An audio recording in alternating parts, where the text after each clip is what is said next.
everyone, this is Philip with TDR Auto. Today's video is going to be really short about diesel exhaust fluid systems and how you can prevent costly repairs. So this applies to all 1500s with Ecodiesels and also Grand Cherokees with 3.0 Ecodiesels. If you look just under the vehicle, you can see this exhaust.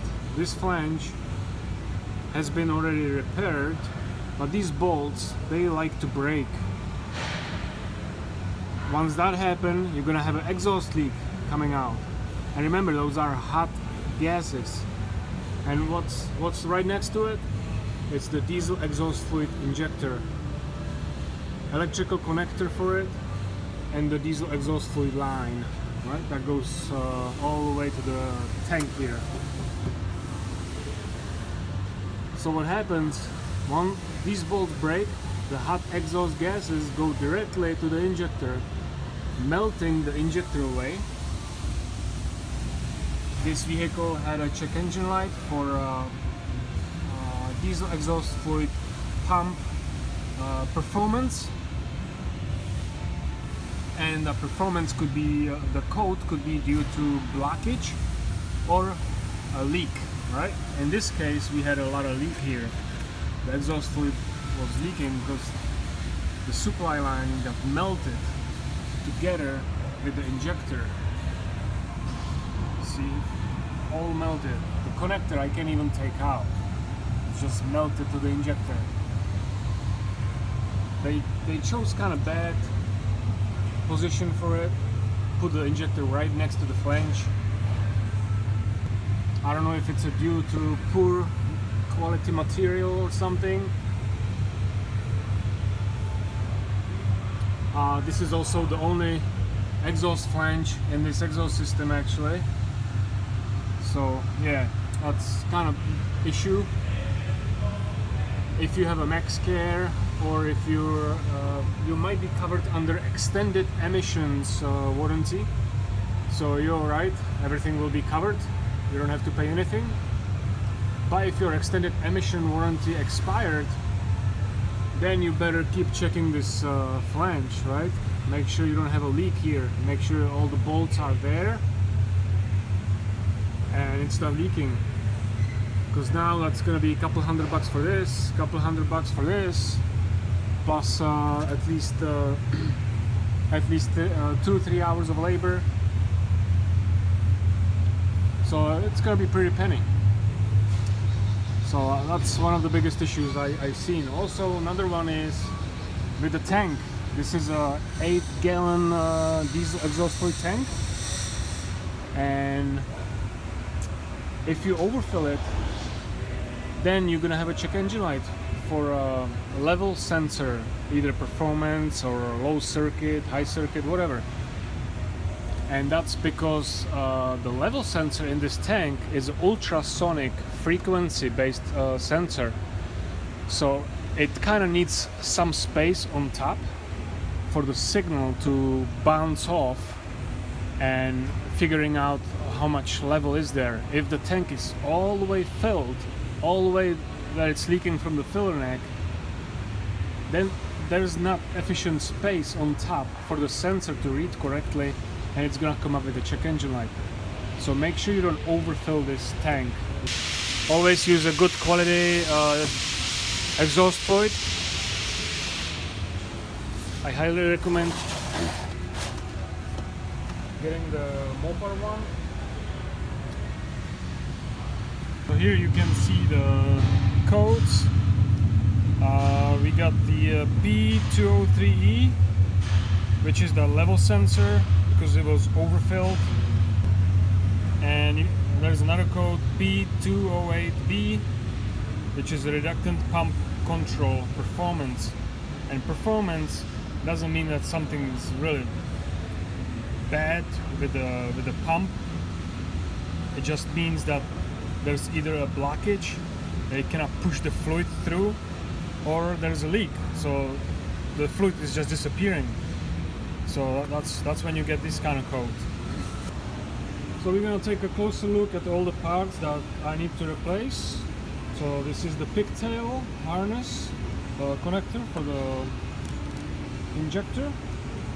The part number for the pigtail with the wiring and the two, these are nice because this is basically it's got a solder in the heat shrink tube. So all you need to do is slide the wires in and heat it up with a heat gun, and the solder will melt, making a nice fit. And it's got a seal inside of the shrink tubes, so it will seal all the moisture out, right? So it's going to be weatherproof. So that's really nice. So this is the part number. All right, now for the injector. The injector comes with this flange that you really need, because a lot of times the bolt gets rusty or something breaks, and this is the only way to mount securely that injector. And the part number for the injector, it's right over here. Made in Czech Republic, look at that. Alright, so that's injector, pigtail, and next one is the supply line. So the supply line has a heater built into it, so if you have a code for a heater circuit, you can check these two terminals, check the resistance. If it has no resistance, if the circuit's open, then you know what to replace. You need to replace this the supply line. Alright, the supply line comes with this heat shield. Very straightforward, just pushes into the injector. And to replace it, you gotta take all the supports that I took off, the shield for the tank, and it's basically just straightforward. You got one connector here, push on the tab, here we go, unclip this one, and with this part you need to press this part over here, this tab, and the one on the other side. Okay, this is a little tricky, it's not very easy to do, but that's the only way. You just gotta press it real good and push. Okay, if it doesn't go, you might have to use pliers, like a long nose pliers, and just be patient, because you don't want to break the pump, you don't want to break this nozzle. It's plastic, so it doesn't take much to break it. So just take time, be patient, and it should come off. If not, you're gonna have to replace this whole pump. All right, these 3 bolts, the pump comes off, and replace that. Yeah, you can see here. One tab here, one tab here. So you press these two, and then you can pull it out. Not easy to press, it's not the best design, but that's the idea. Alright, so I changed my mind. I don't trust these little devices. I tried using my heat gun and the connection wasn't strong enough, so I decided to use old school solder.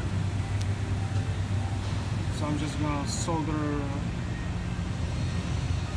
these 2 wires together and use heat shrinks with a sealant inside. So once that melts, it's gonna make a nice seal. Alright, I got the wiring done, nicely sealed up. Just gotta tape it up, make it pretty. I got one more tip for you. When you take the injector out, take a look in the composition tube and make sure it's clean. A lot of times there's going to be buildup of diesel exhaust fluid, of the crystallized exhaust fluid.